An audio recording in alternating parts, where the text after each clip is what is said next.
Assalamualaikum warahmatullahi wabarakatuh. Baiklah anak-anakku sekalian, hari ini kita akan belajar tentang momentum, impuls, dan hukum kekekalan momentum.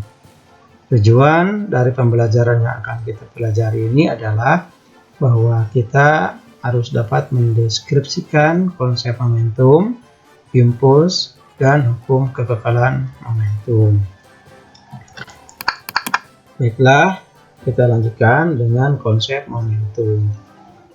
Momentum itu adalah suatu besaran yang dimiliki oleh suatu benda yang bermassa m dan bergerak dengan kecepatan v. Jadi di sini ada dua besaran ya di dalam momentum, yaitu besaran massa dan besaran kecepatan. Sehingga momentum ini dapat dirumuskan sebagai P sama dengan M kali V. Ya. Seperti pada contoh berikut. Sebuah benda bermassa 20 kg bergerak pada bidang datar dengan kecepatan tetap sebesar 10 meter per sekon. Berapakah besar momentum yang dimiliki benda tersebut? Sini diketahui massa benda adalah 20 kg dan kecepatannya adalah 10 meter per sekon. Maka momentumnya P sama dengan M kali V sama dengan 20 kali 10 sama dengan 200 kg per sekon. Baiklah, kita lanjutkan. Nah, apa sih yang terjadi apabila misalkan suatu momentum berubah? Jadi momentum itu dapat berubah ya. Apa yang menyebabkan momentum berubah? Di antaranya yaitu akibat massanya yang berubah, atau kecepatannya yang berubah, atau malahan kedua-dua antara massa dan kecepatannya berubah. Maka apabila terjadi hal yang seperti ini, akan terjadi perubahan momentum. Di sini misalkan ada momentum awal P1 berubah momentumnya menjadi momentum P2 ya. Maka di sini terdapat selisih momentum atau delta P. Besarnya itu adalah delta P sama dengan P2 dikurangi P1. Baik, kita lanjutkan ya dengan perubahan momentum tadi ya, itu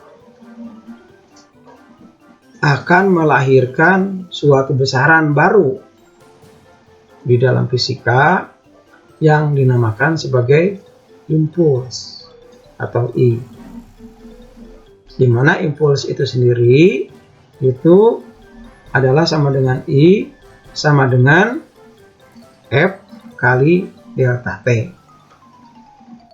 Karena impuls sama dengan perubahan momentum, maka I sama dengan F kali delta T ini sama besarnya dengan delta P sama dengan P2 dikurangi P1. Ya, maka sini F kali delta T sama dengan P2 dikurangi P1. Ya, ini seperti pada contoh berikut. Ya, contohnya ada bola kasti 100 gram dilempar dengan kecepatan 5 meter per sekon. Kemudian dipukul searah dengan arah semula. Bila lamanya bola kasti bersentuhan itu 2 milisekon, ini 2 milisekon ya. Kecepatan bola kasti setelah meninggalkan pemukul 10 meter per sekon, maka hitunglah berapa besar gaya yang diberikan oleh pemukul. Ini dari besaran-besaran yang sudah diketahui, maka dapat kita cari ya berapa besarnya impuls. Di mana dari teorema impuls momentum dinyatakan bahwa impuls sama dengan perubahan momentum, atau F kali delta T sama dengan M kali Vt kurangi M kali V0. Ya, maka diperoleh di sini F-nya setelah dihitung adalah 250 Newton. Ya. Apabila misalkan ya P1-nya dinyatakan dengan M1 kali V1 dan P2 sama dengan M2 kali V2, maka besarnya F kali delta T ini sama dengan M kali V2 kurangi V1. Ya.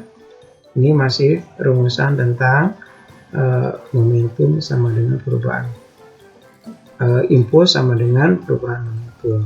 Seperti pada contoh berikut.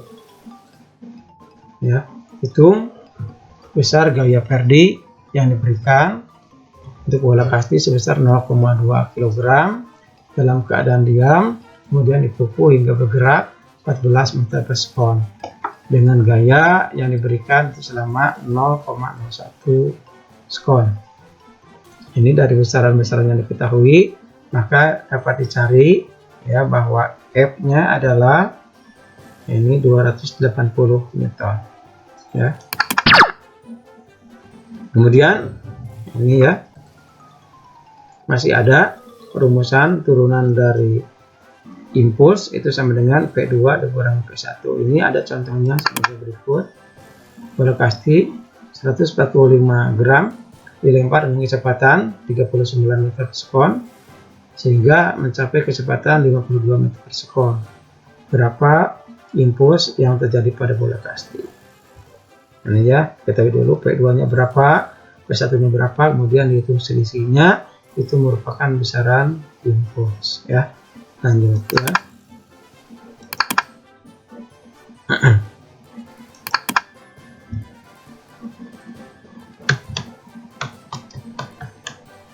Kita lanjutkan dengan hukum kekekalan momentum. Apabila misalkan dua bola yang masing-masing M1 dan M2 bergerak dengan kecepatan V1 dan V2, kemudian kedua benda ini bertumbukan, maka setelah tumbukan kecepatannya yang masa pertama adalah V1 aksen dan M2 adalah V2 aksen. Ya. Apabila misalkan tidak terjadi adanya gaya luar yang terlibat pada proses ini, maka momentum sebelum tumbukan itu sama dengan momentum setelah tumbukan. Ya.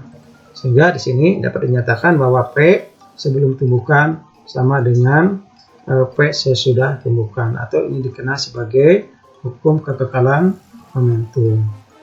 Ini P sebelum tumbukan, ya, M1 kali V1 ditambah M2 kali V2 itu sama dengan P setelah tumbukan. M1 kali V1 aksen tambah M2 kali V2 aksen. Contohnya, seorang anak sedang bermain skateboard dengan kecepatan 6 meter per sekon dan masa skateboard adalah 4 kg. Apabila anak tersebut bermasa 25 kg, berapakah kecepatan skateboard setelah anak tadi melompat ke depan dengan kecepatan 2 meter per sekon? Sini M1 ya 25 kg, V1 itu sama dengan V2 karena anak itu menumpang di skateboard, yaitu 6 meter per sekon. M2-nya masa skateboard itu adalah 4 kg dan masa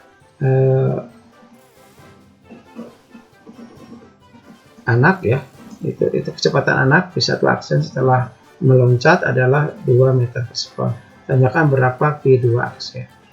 Jadi dengan menggunakan hukum kekekalan momentum ya seperti ini, kita masukkan angka-angkanya, maka diketahui berapa kecepatan skateboard itu setelah anak itu loncat. Sini diketahui V2 aksen sama dengan 31 meter per sekon. Baiklah anak-anak sekalian, kita cukupkan dulu sampai di sini.